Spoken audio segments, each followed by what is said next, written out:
Assalamualaikum warahmatullahi wabarakatuh. Perkenalkan, nama saya Muhammad Emban Mauludi dan di sini saya bersama partner saya. Perkenalkan, nama saya Yudhistira Izaldi Akbar. Dan kita dari kelompok mata kuliah ilmu perundang-undangan akan membentuk fokus group discussion untuk menjelaskan proses pembentukan peraturan perundang-undangan, undang-undang pelindungan data pribadi. Di sini kita akan membahas 4 topik secara garis besar, yaitu latar belakang dibentuknya undang-undang perlindungan data pribadi, terus bagaimana proses pembentukannya, apa implementasi dari asas-asas yang dipakai dalam pembentukan peraturan perundang-undangan, dan yang keempat itu akan membahas mengenai materi muatan. Jadi yang pertama, apa permasalahan yang melatar belakangi pembentukan undang-undang tersebut? Apakah ada konteks, motif, atau suasana politik tertentu yang mendorong pembentukan UU tersebut?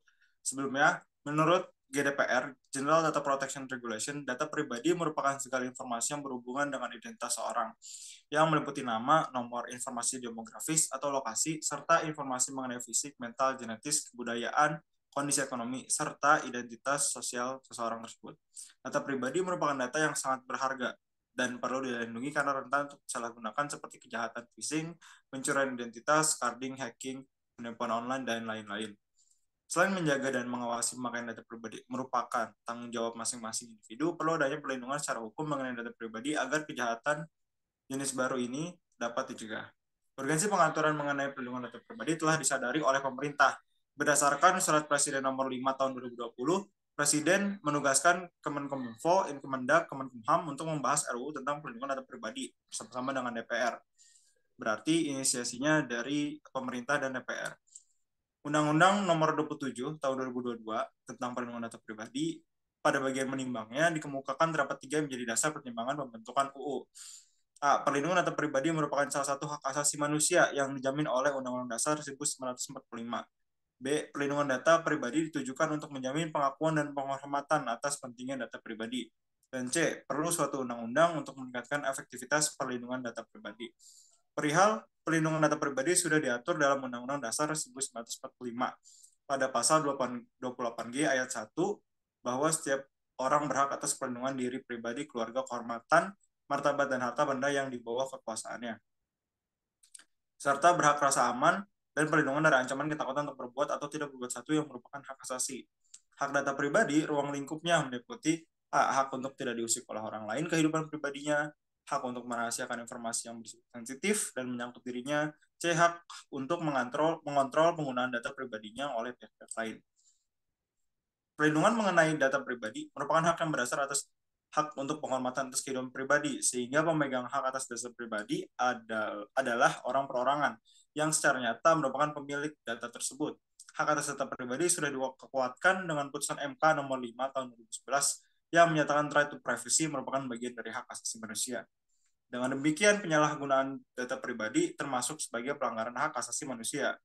Permasalahan yang kini dihadapi oleh masyarakat Indonesia terdapat beragam bentuk penyalahgunaan data pribadi. Salah satu contoh simpelnya adalah spam melalui teks ataupun telepon kepada seseorang yang berasal dari pihak yang seseorang itu sebenarnya nggak pernah secara konsensual memberikan data pribadinya. Tindakan ini sangat mengganggu kehidupan pribadi seseorang karena berlangsung secara terus-menerus dan dilakukan oleh beda-beda pihak.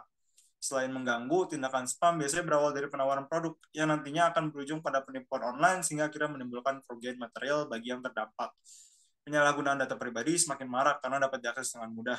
Karena saat ini muncul banyak perusahaan swasta yang dapat mengumpulkan data pribadi untuk kepentingan perusahaannya, seperti perusahaan sosial media, e-commerce, dan lain-lain. Risiko yang turut muncul adalah data yang dikumpulkan dapat diakses oleh pihak tidak bertanggung jawab, terlebih jika keamanan sistemnya lemah. Walaupun tindakan pengumpulan data pribadi oleh perusahaan biasanya bermula dari konsumen yang memberikan sendiri datanya kepada perusahaan. Tetapi di lapangan nyatanya konsumen tidak punya pilihan lain karena pemberian data pribadi menjadi syarat dalam menggunakan produk atau jasa yang disediakan oleh perusahaan. Dengan demikian, timbul keinginan dan urgensi dari masyarakat untuk diterbitkannya pelindungan hukum atas penggunaan data pribadi sebagai bentuk kehadiran negara terhadap pengakuan dan penghormatan data pribadi. Terakhir, pembentukan Undang-Undang Perlindungan Data Pribadi merupakan salah satu upaya pembangunan hukum. Masyarakat internasional sebenarnya sudah lebih awal menyadari adanya ancaman terhadap penggunaan dan penyalahgunaan data pribadi. Di Inggris, pengaturan mengenai pelindungan sudah dimulai dari 1998 melalui The Data Protection Act yang melarang penggunaan data jika melanggar kepentingan dan membahayakan pemilik data. Dalam tahap regional, negara Malaysia merupakan salah satu pionir dalam mengatur perlindungan data pribadi melalui Malaysia Personal Data Protection Act 2010 yang mengatur dan memberikan perlindungan terkait privasi dan data pribadi. Oleh karena itu, perlu dibuatnya UU PDP di Indonesia sebagai pembangunan hukum dan menjamin kepastian hukum untuk secara efektif mencegah penyalahgunaan data pribadi. Kita kita lanjut kepada proses pembentukannya. Bagaimana proses pembentukan UU tersebut? Apakah telah sesuai dengan prosedur pembentukan peraturan perundang-undangan? Menurut Undang-Undang Nomor 12 Tahun 2011 tentang pembentukan peraturan perundang-undangan, terdapat 5 tahapan dalam proses pembentukan, mencakup tahapan perencanaan, penyusunan, pembahasan, penetapan, atau pengesahan dan pengundangan. Perencanaan undang-undang dilakukan dalam prolegnas yang penyusunannya dilakukan oleh DPR dan pemerintah. Pasal 21 ayat 3, prolegnas dapat disusun berdasarkan usul-usulan dari fraksi, komisi, atau anggota DPR dan DPD atau dari masyarakat. Untuk UU PDP itu inisiasinya dimulai dari pemerintah dengan diterbitkannya surat Presiden nomor R5 tahun 2020 pada tanggal 24 Januari 2020 yang menugaskan Menkominfo, Mendagri, dan Menkumham membahas bersama-sama dengan DPR. Dengan ini, tahapan penyusunan RUU dilakukan oleh DPR bersama-sama dengan pemerintah melalui rapat konsultasi pengajar rapat, Bamus DPR yang menugaskan Komisi 1 membahas RUU bersama pemerintah. Proses dan penyusunan berlangsung dari 24 Januari 2020 hingga 10 Februari 2020. Tahapan pembahasan rancangan undang-undang akan melalui dua tingkat pembicaraan yang terdiri dari pembicaraan tingkat 1 dalam rapat komisi, rapat gabungan komisi, rapat badan legislasi, dan lain-lain, dan pembicaraan tingkat 2 dalam rapat paripurna. Kegiatan pembicaraan tingkat 1 berisi pengantar musyawarah, pembahasan daftar inventaris masalah, dan penyampaian pendapat mini. Pengantar musyawarah pada pokoknya akan bahas penjelasan dari pengusul RUU. Dalam hari ini, UU PDP itu diusulkan oleh pemerintah, maka pengantar musyawarah diisi dengan penjelasan pemerintah melalui rapat kerja Komisi 1 dengan pemerintah pada tanggal 25 Februari 2020. Selanjutnya, pada raker Komisi 1 tanggal 1 September, pemerintah sebagai pengusul RUU mengajukan daftar inventaris masalah. Lalu pembahasan tingkat 1 diakhiri dengan rapat panja RUU tentang perlindungan data pribadi. Terakhir, rapat mengenai pengambilan keputusan atas RUU tentang perlindungan data pribadi dilakukan pada pembahasan tingkat 2 melalui rapat paripurna DPR RI kelima yang pada akhir memperoleh persetujuan bersama antara DPR dan pemerintah. Kemudian RUU PDP disahkan dengan tanda tangan Presiden dan diundangkan pada 17 Oktober yang sekaligus menandakan peraturan UU PDP mulai berlaku pada tanggal diundangkan, yaitu 17 Oktober 2022. Dengan demikian, proses pembentukan Undang-Undang Perlindungan Data Pribadi membutuhkan waktu sekitar 2 tahun hingga diundangkan. Selanjutnya, untuk implementasi asas pembentukan, itu akan dijelaskan oleh rekan saya. Baik, selanjutnya saya akan melanjutkan pertanyaan yang selanjutnya. Bagaimana implementasi asas-asas pembentukan peraturan perundang-undangan dalam proses pembentukan undang-undang atau MIMI? Asas pembentukan perundang-undangan dibagi menjadi dua klasifikasi. Yang pertama ada asas formil dan asas material. Asas formil, pembentukan peraturan perundang-undangan berfokus mengenai proses atau cara untuk membentuk undang-undang, sedangkan asas material berfokus pada muatan dalam undang-undang tersebut. Asas formil pembentukan undang-undang meliputi asas tujuan yang jelas, asas organ atau lembaga yang tepat, asas perlunya peraturan atau kemendesakan, asas dapat dilaksanakan, dan asas konsensus. Sedangkan asas material meliputi asas dapat dikenali, asas kepastian hukum, asas perlakuan yang sama dalam hukum, asas pelaksanaan hukum sesuai keadaan. Pembentukan peraturan perundang-undangan harus menerapkan asas baik formil maupun material, agar sehingga tercipta peraturan perundang-undangan yang sesuai dengan prinsip-prinsip keadilan. Menurut asas tujuan yang jelas, peraturan perundang-undangan harus mengutamakan kejelasan tujuan. Niat untuk membentuk peraturan harus berdasar dari permasalahan yang nyata terjadi di masyarakat, sehingga pembentuk peraturan harus membuktikan bahwa terdapat permasalahan yang nyata yang dapat diselesaikan oleh peraturan. Dalam naskah akademik Rancangan Undang-Undang PDP, pemerintah telah mengemukakan kajiannya mengenai permasalahan yang terjadi berkaitan tentang penyalahgunaan data. Beragam tindakan-tindakan penyalahgunaan data seperti spam yang berujung pada merugikan masyarakat, sehingga timbul keinginan untuk perlindungan hukum,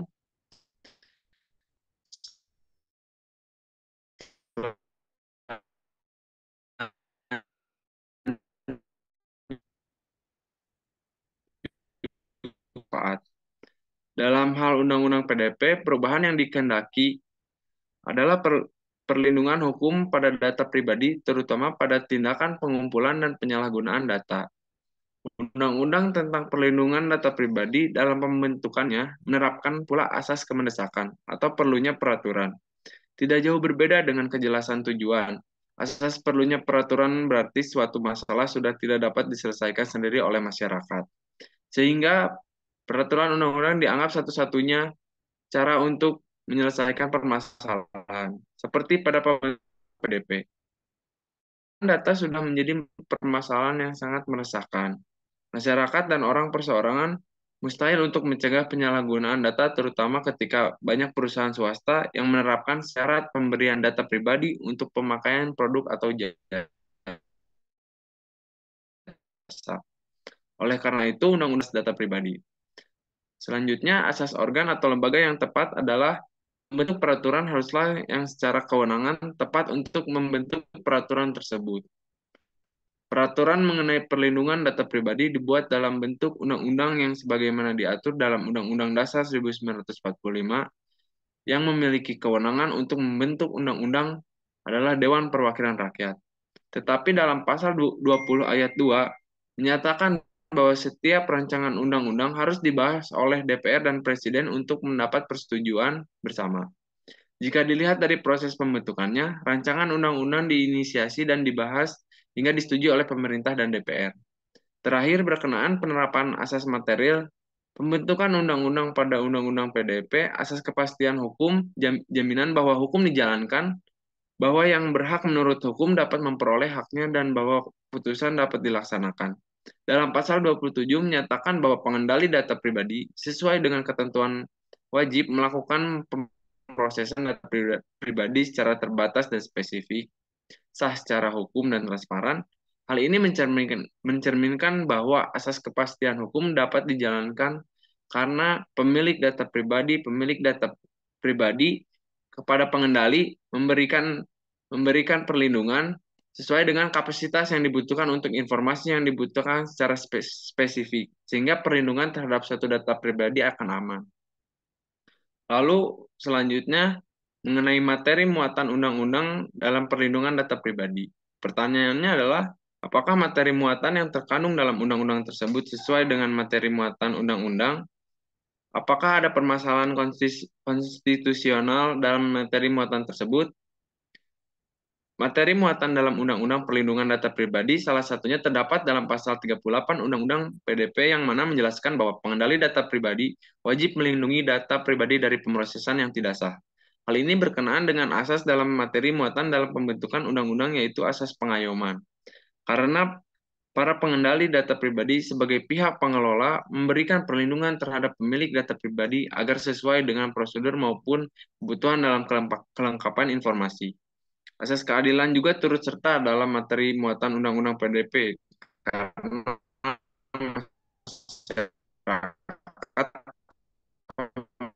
diperuntukkan untuk kepentingan yang bijak dalam penggunaan data pribadi.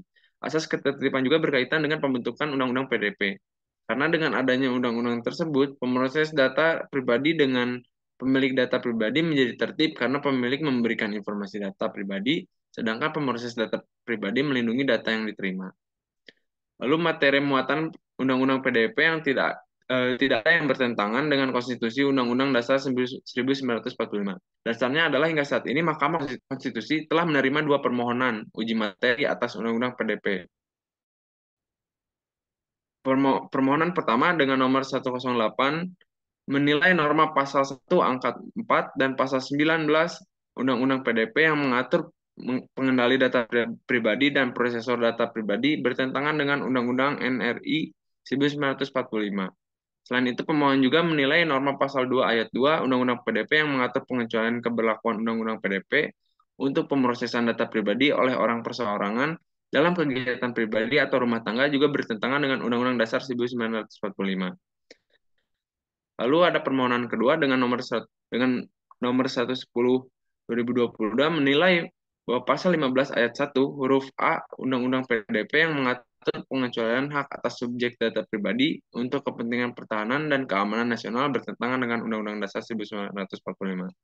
Dalam persidangan, ke-9 Hakim Konstitusi yang diketuai Anwar Usman tidak sependapat dengan para pemohon dan menolak para pemohon untuk seluruhnya. Mahkamah Konstitusi menilai bahwa keseluruhan pasal yang dimohonkan tidak bertentangan dengan Konstitusi Indonesia. Mungkin Mungkin sekian dari kami. Wassalamualaikum warahmatullahi wabarakatuh.